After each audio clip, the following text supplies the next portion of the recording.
Bom, segunda parte do vídeo sobre a abertura de empresa, tudo que eu passei e tudo que eu vivi, as experiências que eu tive nesse período de abertura do meu negócio, tá?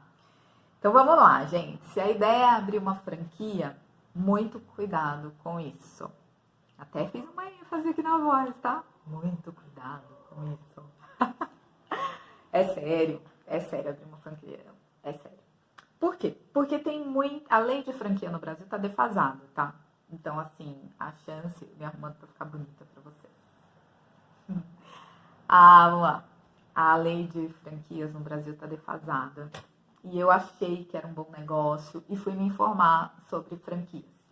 E aí eu perguntei para alguns economistas que eu seguia na época, um deles eu lembro que era o Ricardo Amorim, e eu relatei ali na página dele que eu estava querendo abrir uma franquia, contei um pouco da minha realidade na época, o que ele achava. Ele me respondeu e teve uma resposta de uma advogada que eu gostei muito, que ela me falou o seguinte: cuidado com a abertura de franquias, porque a lei no Brasil está muito defasada, não existe uma atualização e os dados que os franqueadores passam é uma média empresarial e não uma média do negócio em si que ele está oferecendo, né?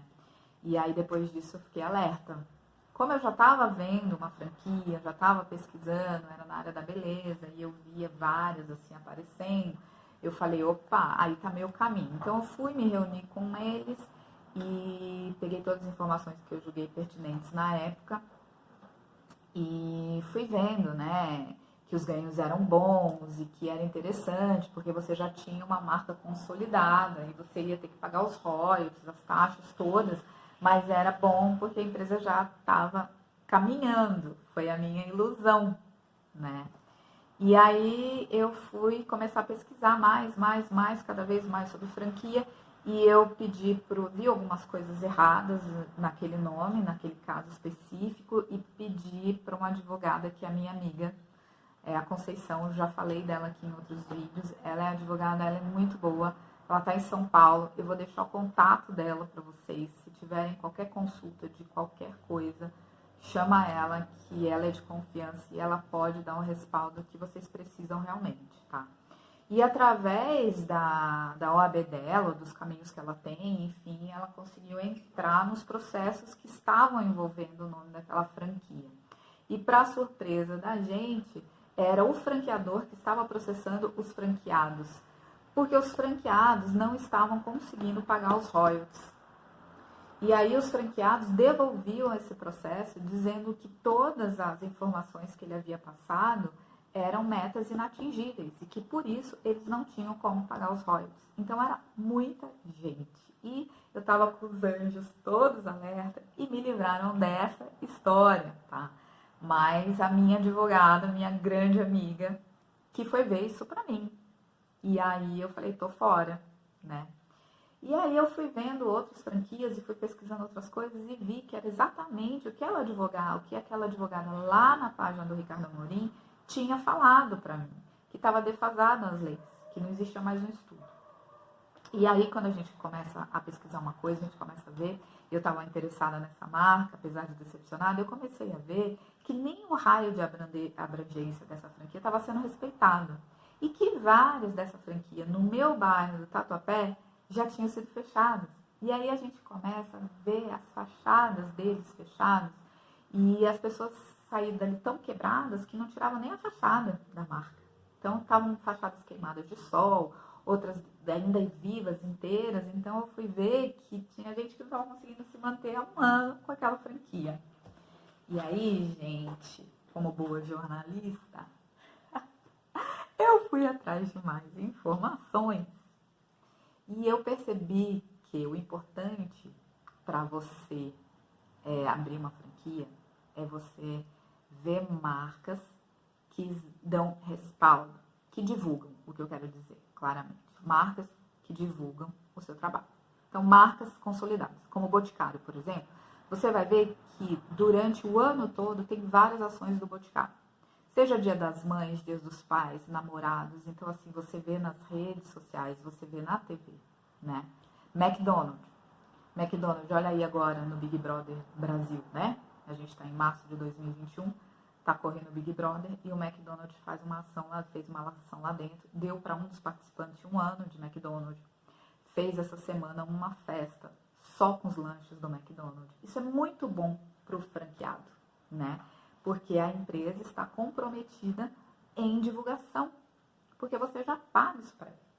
Agora, se você vê franquias sazonais, meu marido que me ajudou nessa, preste muita atenção, porque são aquelas franquias de esmalteria, que era o meu caso, franquia de churros, de bolos artesanais, franquia de paleta mexicana. Vocês lembram a paleta mexicana? Cada esquina tinha uma paleta mexicana, isso nem existe no México, né? E aí o pessoal investiu seu dinheiro ali, mais uma vez a gente não conhece, a gente estava vindo, o Brasil vindo de muito tempo de crise, as pessoas pegando o seu fundo de garantia para investir num trabalho, numa marca consolidada, mas aí se pegava, vou fazer franquia porque tá tudo em ordem, e não tá. No caso desse que eu queria, ele padronizava tudo do jeito que ele queria, ele poderia mudar toda a divulgação e a papelaria na hora que ele queria e eu tinha que arcar com isso.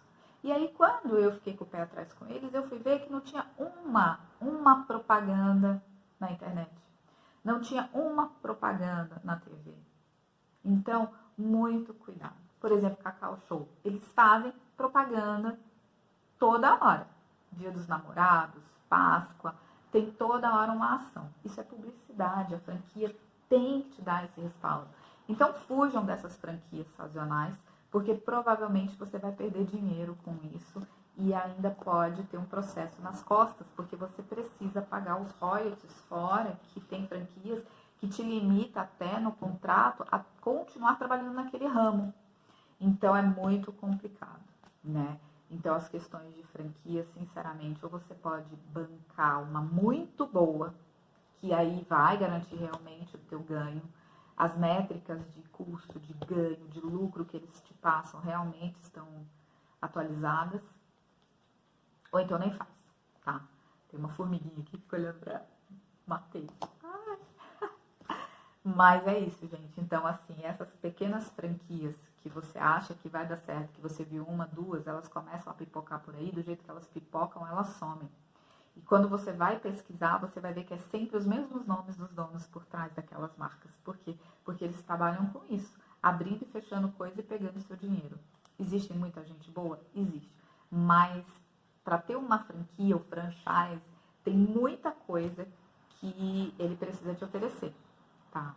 E aí, muita coisa, as diretrizes perfeitas que tem que seguir ali, e as franquias que essas pequenininhas não estão seguindo. Às vezes o cara montou um negócio, o cara liga e fala, você não quer? Eu queria fazer, você tem franquia? O cara fala, tenho. E ele nem conhece do que ele está fazendo. Ele está prejudicando muito um trabalhador, um pai de família, que às vezes pegou seu fundo de garantia para ter aquilo ali. Então, eu acho que o mais importante, de novo, como eu falei no primeiro vídeo, procure montar um negócio, ter um negócio onde você sabe executar pelo menos 70% dos serviços que você vai oferecer. Não deixe na mão de outras pessoas e não coloque seu dinheiro na mão de franquias que não tem histórico, né? As famosas sazonais. Um beijo.